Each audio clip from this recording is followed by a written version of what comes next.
আজকে আমাদের জার্নিটা খুবই খারাপ ছিল। সেটা আপনারা অবশ্যই আবহাওয়াটা দেখে বুঝতে পারতেছেন। কারণ আকাশে প্রচুর পরিমাণে মেঘ, তার মধ্যে বৃষ্টি। এর মধ্যে যদি আসলে বাইক ড্রাইভ করতে হয় সেটা কতটা কষ্টসাধ্য সেটা আসলে যারা বাইক ড্রাইভ করে বৃষ্টির মধ্যে তারাই বুঝতে পারে। তার মধ্যে যদি আবার না থাকে কোনো প্রকার রেইনকোট, তাহলে তার কিছুই বলার নেই। তো এই মুহূর্তে আমরা আছি পিরোজপুরে, পিরোজপুর বেকুটিয়া ৮ম বাংলাদেশ চীন মৈত্রী সেতু। তো বেকুটিয়া পিরোজপুরে তো আমাদের জার্নিটা আসলে শুরু হয়েছিল বরিশাল থেকে, বরিশাল চৌমাথা থেকে।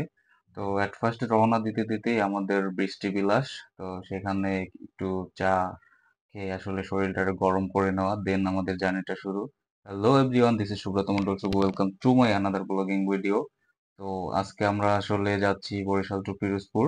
তো যেতে যেতে আপনাদের সাথে আসলে অনেক বিষয় নিয়ে কথা হবে, আর চারপাশের পরিবেশটা আপনাদের আসলে দেখানোর চেষ্টা করব যে বরিশাল আসলেই কতটা সুন্দর সেটা আপনারা দেখতে থাকুন। তো লেটস সি। আমরা আসলে বরিশাল থেকে একটা কাজের উদ্দেশ্যে পিরোজপুর যাচ্ছি। তো আমাদের রাইড পার্টনার আছি আমরা টোটাল 6 জন, আমাদের সাথে 3টা বাইক। তো আমরা যেহেতু একটা কাজের উদ্দেশ্যে যাচ্ছি সেক্ষেত্রে আসলে আমাদের এত বেশি মানুষজন যাওয়া। তো যেতে যেতে আপনাদের সাথে কথা হবে। তো আমার সাথে আমার বাইক পার্টনার, আমার সাহেব বড় ভাই প্লাস আমার কলিগ উত্তম কুমার হালদার, কে খুবই হাস্যোজ্জ্বল এবং এক্সাইটেড। আর সে আসলে ভিডিও ধারণ করতেছে আর আমি বাইক ড্রাইভ করতেছি। তো আপনারা আসলে এলাকার পরিবেশটা কতটা সুন্দর সেটা দেখতেই পারছেন। আমরা এখন আছি বরিশাল শহর থেকে একটু বাহিরে।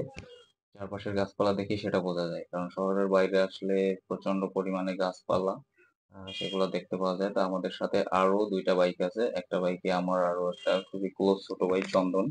তো ওর সাথে ওর বাইকে ওর আরেকটা ছোট ভাই, আর আরেকটা বাইক আছে, সেই বাইকটা আসলে এখন পর্যন্ত ক্যামেরার সামনে আসে নাই।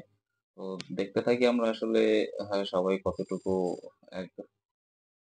অলরেডি আমরা চলে আসছি জালকাঠি শহরে। জালকাঠি শহরের এখন এলজিইডি জালকাঠির সামনে আছি। তো এখানে দাঁড়ানোর একটা কারণ হচ্ছে যে আমরা যেহেতু 3টা বাইক নিয়ে আসছি, একটা বাইক এখানেই আসলে স্টপ করবে।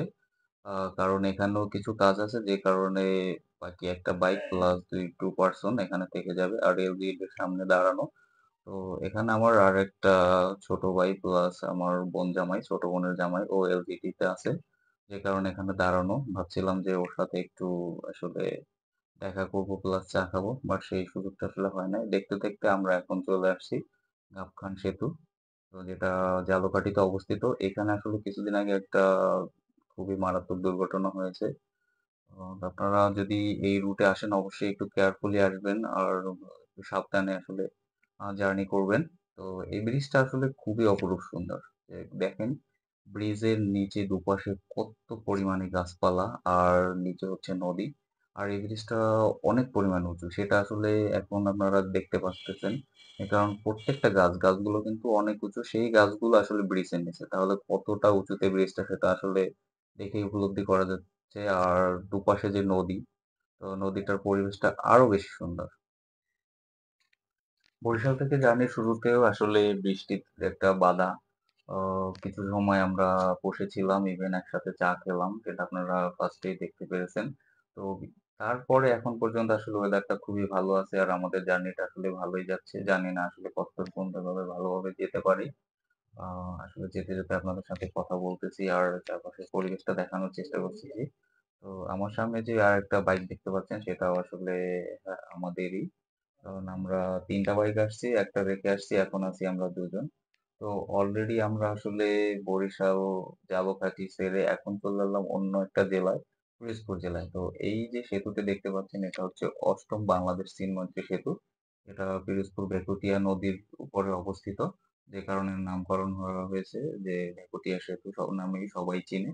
তো এই ব্রিজটার অপরূপ সৌন্দর্য সাথে কতটা সুন্দর সেটা আপনারা আসলে এই ক্যামেরায় দেখতে পাচ্ছেন। বাট ক্যামেরার চেয়েও বেশি সুন্দর, যদি সামনাসামনি আসেন তাহলে এটা উপভোগ করতে পারবেন। এটা মূলত হচ্ছে বরিশাল শহর থেকে, যারা বরিশাল পটুয়াখালী যে কোনো জায়গা থেকেই আসলে বাগেরহাট, পিরোজপুর, গোপালগঞ্জ যেখানেই যাক না কেন আসলে এই ব্রিজটা পার হয়ে যেতে হয়। আর এখানে আগে ফেরি পারাপার ছিল। এই ব্রিজটা হওয়ার কারণে আসলে খুলনা বাগেরহাটের সাথে বরিশালের যোগাযোগটা খুবই ভালো হয়েছে। তো খুবই তাড়াতাড়ি আসলে এই রুটে এখন চলাফেরা করা যায় এই ব্রিজটার কারণে। আগে যেমন ফেরি ছিল, ফেরির অবস্থা তো সবাই আসলে জানেন যে কতটা সময় লাগে আসলে নদী পারাপার হতে। তো আপনারা আসলে ব্রিজের অপরূপ সৌন্দর্যটা দেখতে থাকেন।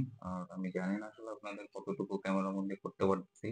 আর আমাদের জার্নিটাও এখন পর্যন্ত আসলে ভালোই যাচ্ছে। কারণ ফার্স্টেই বলেছিলাম যে বৃষ্টির একটা বাগড়া। তো সেখান থেকে এখন পর্যন্ত ভালোই যাচ্ছি। জানি না সামনে আসলে কি পরিস্থিতি দাঁড়ায়। আর যেতে, যেতে আসলে আপনাদের সাথে আরেকটা কথা শেয়ার না করেই পারতেছি না। কারণ আমি হচ্ছি জিক্সার লাভার। বিগত ৪ বছর যাবৎ আমি আসলে জিক্সার মনোটোন এডিশনটা ব্যবহার করে আসতেছি। ৪ বছর পরেও আমি যে বেটার একটা আসলে মাইলেজ পাচ্ছি, যেটার জন্য খুবই আমি আসলেই মাইলেজের জন্য স্যাটিসফাই। কারণ ৪ বছর ব্যবহার করার পর একটা গাড়ির মাইলেজ আসলে এতটা ভালো, যেটা আসলে বলা বাহুল্য। তারপরও মোটামুটি গাড়িটা যদি আরেকটু যত্ন করতে পারতাম, তার চেয়ে ভালো আরো বেশি মনে হয় মাইলেজটা পাওয়া যেত। আর তার চেয়ে বেশি ব্যাপারটা হচ্ছে আসলে এটার যে একটা কমফোর্ট জোন। কারণ আমি যত লং জার্নি করি না কেন বা শর্ট জার্নি যেটাই হোক না কেন, আমার আসলে এটার উপর যে যতটা কমফোর্ট ফিল করি আমি আসলে অন্য কোনো বাইকে এতটা ফিল করি না। জানি না কেন, বাট এর চেয়ে অনেক বেটার বাইক আছে, আপনাদের ভালো লাগতে পারে। আমি আসলে আমার ওপিনিয়নটা বলতেছি। বাট তো আমি আসলেই আমি খুবই স্যাটিসফাইড এটা ব্যবহার করে, যে এখনো এসে আমি যদি 45 প্লাস মাইলেজ পাই, এটা আসলেই খুবই ভালো কথা। তো আমরা আসলে যেতে যেতে একটু ব্রিজের উপর সবাই রিফ্রেশমেন্ট প্লাস একটু বৃষ্টি বিলাস সবকিছুই করে নিতেছি। তো দেখতে দেখতে আমরা আসলে এখন চলে আসলাম পিরোজপুর সদরে। পিরোজপুর সদরে সার্কিট হাউসের সামনে আছি এখন। আমরা আসলে অলরেডি আমাদের গন্তব্যে চলে আসছি। আমরা আসলে জানি না সামনে কতটুকু ভিডিও কন্টিনিউ করতে পারবো।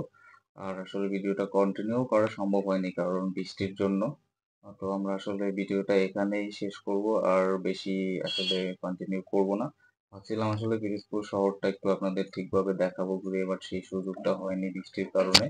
আর আমাদের একটু ব্যস্ততাও ছিল, আবার এখান থেকে বরিশালে ব্যাক করতে হবে। তো আশা করি পরবর্তীতে যদি আবার কখনো পিরোজপুরে আসি, তাহলে পিরোজপুরের সব স্পট গুলো আপনাদের দেখানোর চেষ্টা করব। তো আপনারা অপেক্ষায় থাকেন যে আবার কবে আসলে আসবো, তারপরে সব জায়গার ভিডিও ধারণ করে দেখান যায়। এই অবস্থাটা দেখেন যে কি অবস্থা, স্যার তার মতো করে হাঁটতেছে, বাট কিছুই করার নেই, আমার গাড়িটা স্লো করা লাগতেছিল। আর স্লো না করলে তো বুঝতেই পারতেছেন কি অবস্থাটা হবে।